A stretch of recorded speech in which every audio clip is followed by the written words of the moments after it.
Round 23, New Zealand Warriors family up against the Bulldogs. I'd love to call them our top 4 rivals, but thanks to the Panthers, we've dropped down to 5th. A win today will get us back into 4th position. We've got to take control of our own destiny here. We've got to beat these guys, and with James Fisher-Harris coming back in, that's a huge boost for the Warriors. Not just his own performance, but the confidence he'll give the guys around him. Really excited about that. I started a bit of a yarn yesterday about my prediction that Tanner Boyd will drop out. I'm still sticking to that, guys. I know he's listed there at the 24-hour mark, but Webby loves to drop guys out 1 hour before kickoff. We'll find out at 3:30 today. I'm happy to be wrong on this one, though. I feel like we definitely need his long kicking game in wet conditions over there against the Bulldogs, particularly up against Matt Burton. That said, it's probably an indication that Webby's looking for a more defensive-minded effort from our halves this week, and we know that Chanel Harris-Tavita and Te Maire Martin are a lot more robust in their defence. So either way, we're going to find out at 3:30 today, because if Tanner Boyd runs out for New South Wales Cup, you know he won't be playing NRL. Right, on to how these two teams match up. As I said, they're in 3rd, we're in 5th.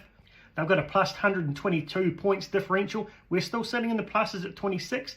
It's not ideal for us, but I don't think it matters from here on in. We've just got to win. Interestingly, like us, the Dogs don't have a huge amount of tries in 2025. We're both sitting around mid to lower table there. They have a lot more line breaks than us, but we've obviously got a better conversion rate and actually scoring from our line breaks. So who knows there, similar in tackle breaks. They've got a lot more offloads than us, so like every other week, we've really got to focus on containing their second phase ball, but I'm pretty sure we've got a good plan to contain that, and that's probably one of the reasons Te Maire Martin is likely to start, because of his defence and his scramble. When it comes to run meters, they're sitting in 2nd place. We're down around the middle of the comp. We've definitely lost a lot of our running meters since Mitch Barnett's been out, but it's started to creep back up over the past couple of weeks. That said, we've got more post-contact meters than them, so that's a good start on our side, and that will improve again with James Fisher-Harris. And I don't normally include kicking meters in these stats, but I have this week because I do believe Burton's going to be a big point of difference for them. Having longer average kicking meters isn't necessarily a positive. It could mean that they're having to kick themselves out of trouble a lot more than we are.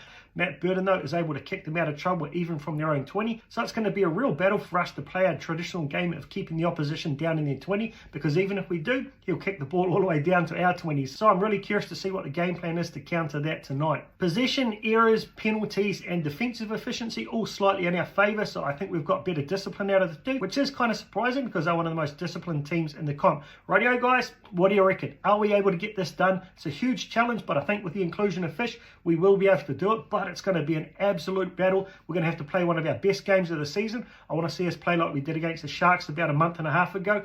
That's what we're going to need to get it done, because these guys will not hand us anything. Let me know your thoughts. What's your score? Who wins? By how much?